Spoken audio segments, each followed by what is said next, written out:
I found something down in Antarctica that I think is pretty amazing, and I wanted to share it with you guys today. The reason we're here looking at this pyramid is it's a South American step pyramid. They worshipped a god, a deity that they believed was a winged serpent named Kukulkan.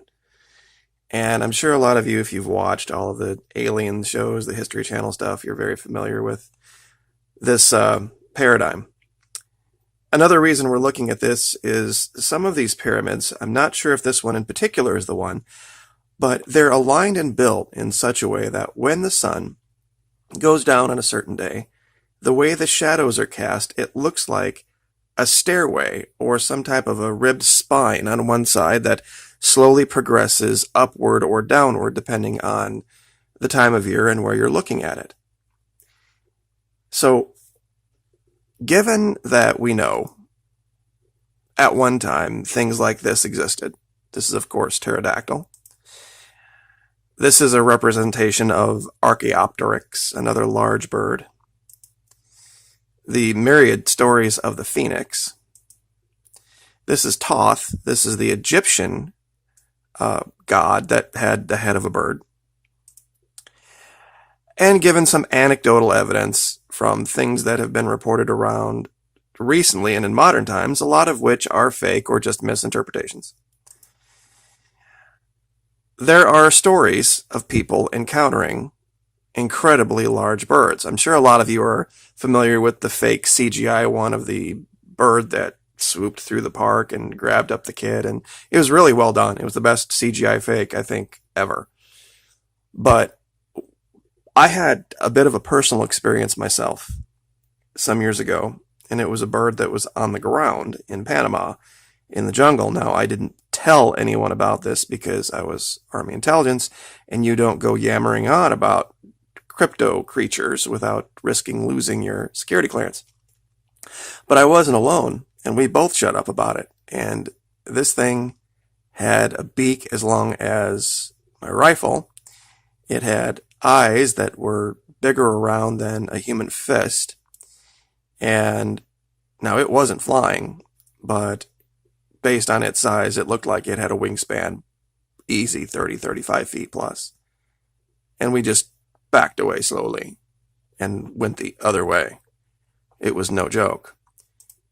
Now, very much like this, a bird that science has established lived a long time ago, and while there have not been any living examples of this captured, it's very clear that something this large did live.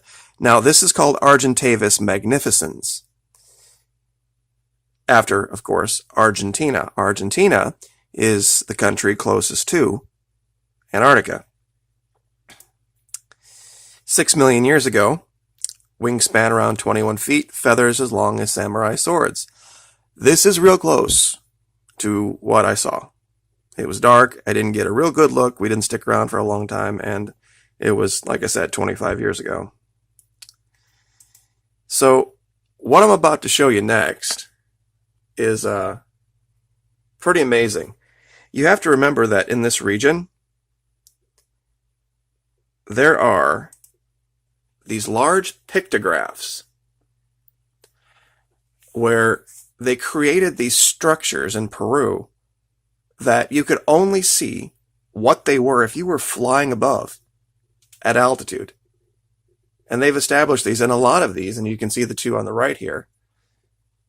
This one up here, of course, is of a bird, and this one down here is of a bird. So, without any further ado, I want to show you what looks like a pictograph created on the side of a mountain of people worshiping a great bird. I don't think I even have to point it out. We clearly have what looks like the feathers here, the giant wings getting ready to take off, the head with the mouth open, the feet perched here, and then down here we have what looks very clearly like a human being kneeling, its hands in prayer, wearing some type of a headdress. There's also a second bird here without its wings, being, like it's ready to fly. It's pretty, it's beyond coincidence. We have established that this is what people in South America, Peru, Argentina, Chile did. They created these massive pictographs that you could only see if you were flying above, and they worshipped birds. And here, down in Antarctica, the continent closest to Argentina, where Argentavis magnificens was found, what do we see? On the side of a mountain, and I'll give you the link, of course, the coordinates here. You see what looks like a carved picture of a giant bird with its beak open, its wings here, as if it's ready to take off. Another bird here, looking directly over a human being right here that is clearly kneeling. You can even see the feet. Here's the feet, here's the knees, the thighs, the body, the arms out in front. Looks like it's maybe giving an offering. And there might have been something here that it's very hard to see, but it looks like right here there could be some kind of a representation of something heavenly. I'm sure a lot of you can probably, who studied this a lot more than I have, tell me what this is. And it's almost, if you look at it even closer a little bit, it looks like there might even be a smaller bird in a nest here, above where I've put the pin.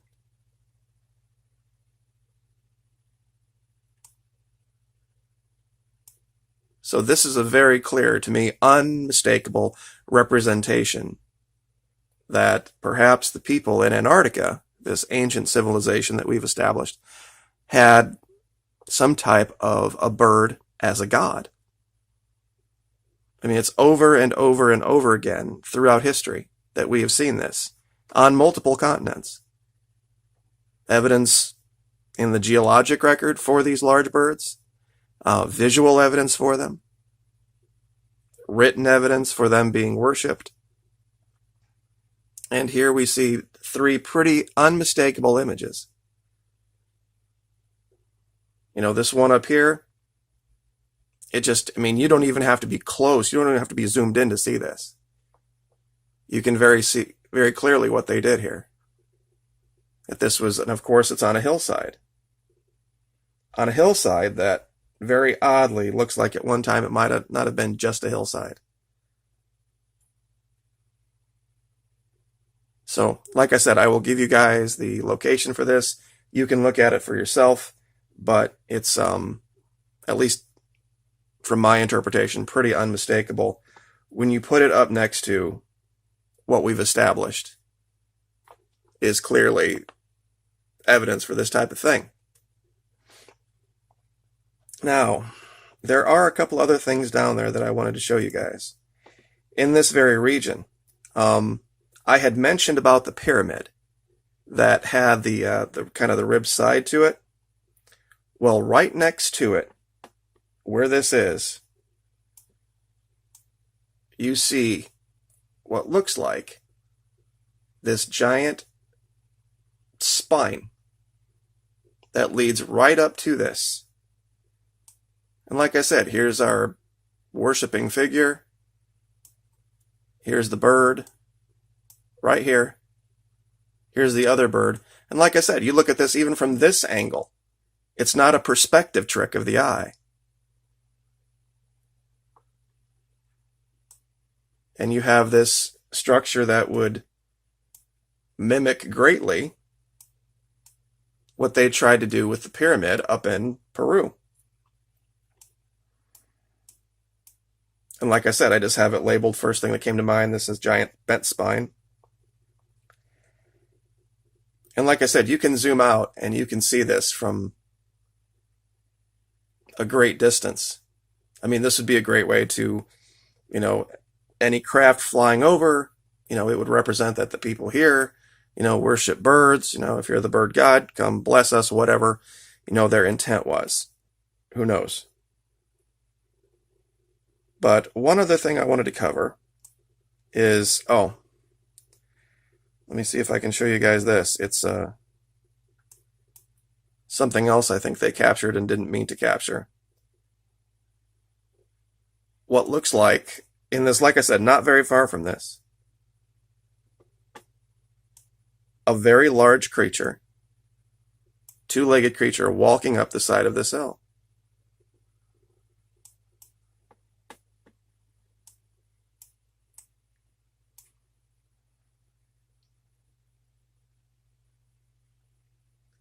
As you can see, there's the legs. Looks like it has something over its back, the head, and it's walking up the side of this mountain.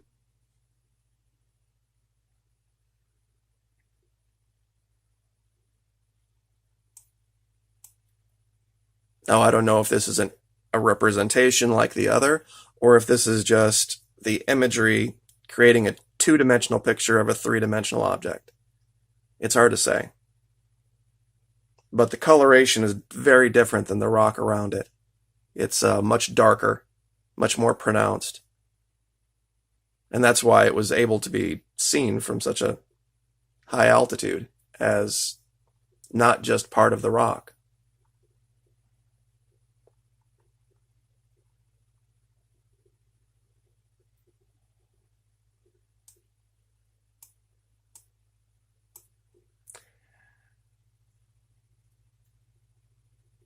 We've covered this before as well, and this is just another example of it.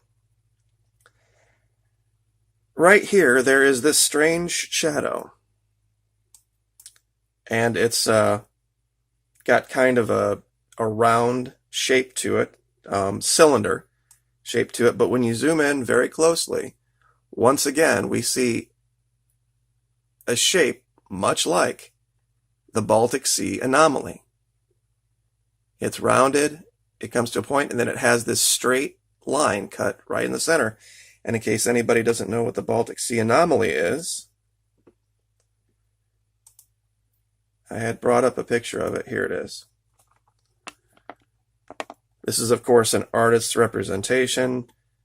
This is the original. Let's see if I can get this to pop up here. The original sonar image from 2011. And we've shown lots and lots of these all over Antarctica.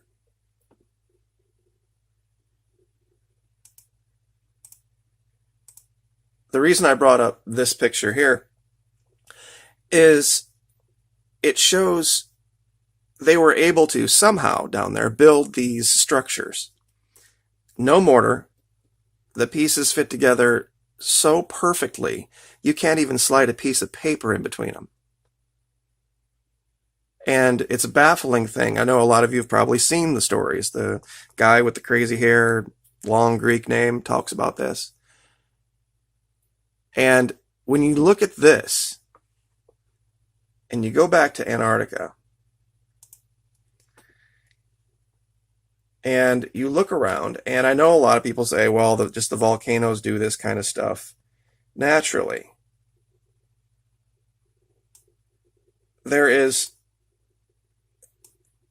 really no way you could possibly believe that. Because here, you can see virtual perfect fit like you do there. Now, this is, of course, something that's being used for some type of a channel or walkway. As those are walls, they must have to have been made differently. This particular thing that I found is kind of hard to see because it's very small, but it sticks out.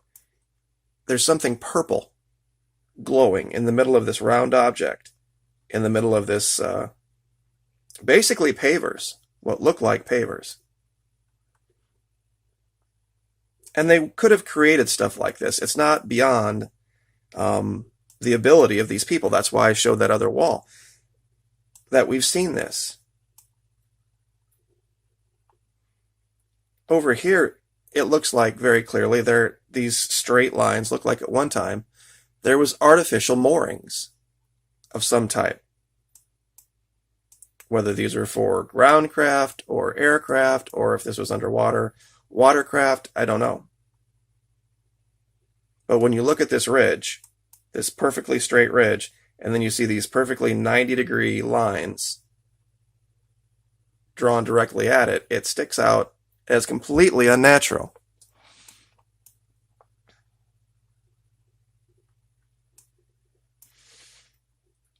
Science has made this allegation that for there to be life in the universe, the only thing that would be necessary would really be water. Well, here's what looks like some type of a structure, and there's a pathway, a tunnel, underground that leads away from it. Now, I don't know what natural structure you could possibly think this is, where this is round.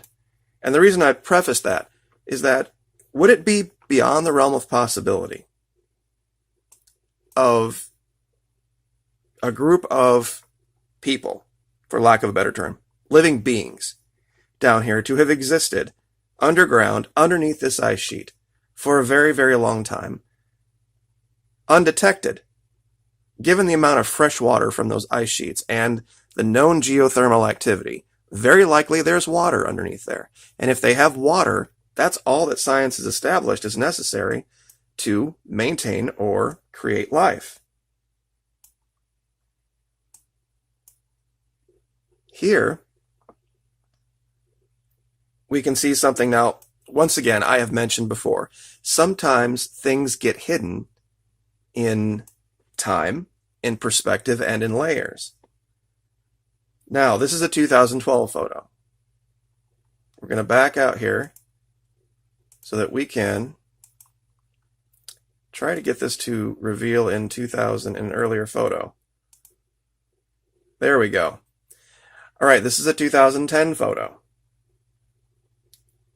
Now, what we see here is what looks like just normal mountaintops. Everything's fine. But right here, we see what looks like a building, a rectangular structure. Amongst all of these random jagged peaks, once again, it looks like they've done a poor job of scrubbing whatever that structure was. And then when we look down here, we see what very clearly looks like we have an edge here, we have an edge here, a pyramid on top of, that is, for some reason, you see how the snow is all here, and for some reason this area is all melted off. That there's something very different about this area.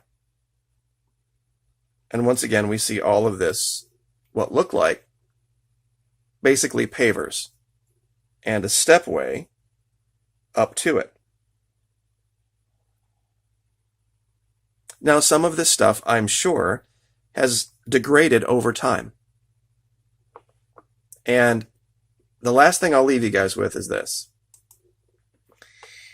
And I hope I brought the picture up and left it up because I wanted to make the point. We have done so many things. I'll just bring up Google Maps, I guess.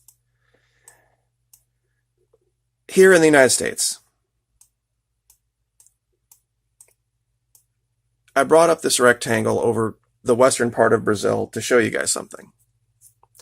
This area of Brazil is largely unexplored and uninhabited. I brought up a large enough region here.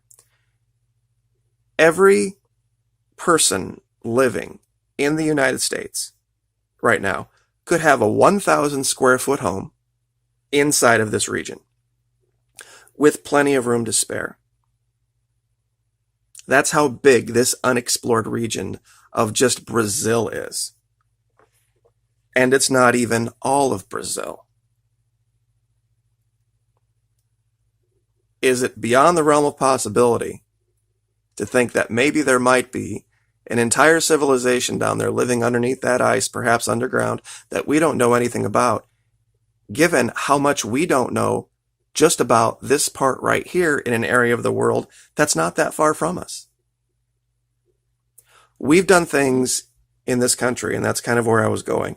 Like, for example, with the Mississippi River. There's over 29 major locks and dams on the Mississippi River. Even if we were to disappear today and there wasn't one more thing done by a human being in North America A visiting civilization from another planet would be able to look down, and even if all the dams had collapsed and were long gone, they would very easily be able to see that at one time there was a civilization here. The Eisenhower Expressway would stick out like a sore thumb. Even overgrown, it would look that way. I think that's a lot of what we're seeing in Antarctica, is perhaps evidence of a civilization living underground that used to live above ground, and may or may not still be there. But one thing we know all civilizations had in common, no matter how far back you go, is that they all had some kind of a worship type of paradigm.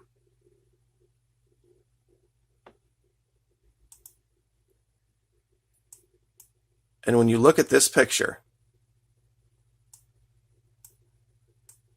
it's very clearly a message to some civilization flying above, just like we saw in Peru. So we'll leave it there, 20 minutes, 20 seconds. But like I said, I'll give you all of these locations and, of course, the year locations, because that's very, very important as well. So you guys have a great weekend. Like, share, subscribe. We'll see you next time.